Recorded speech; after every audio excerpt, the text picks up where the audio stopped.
wakati maji ilikuwa chini, wanyama kama hao unaona hapa, saa ile unakuja hapa walikuwa wako juu kabisa, unaona huko juu kabisa, mgongo inakatika katika, inatoa damu. Sasa hata hutaki kuleta mgeni hapa. Hivyo tumefurahia sana vile mvua ilinyesha, mara imejaa.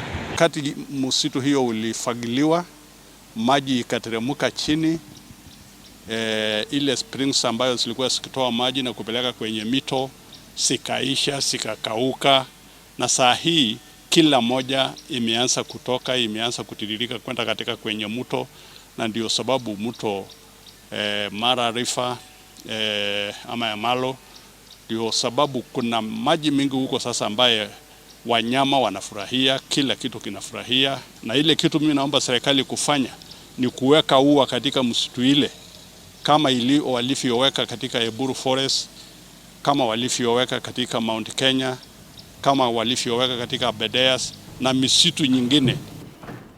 Na mpenzi mtazamaji,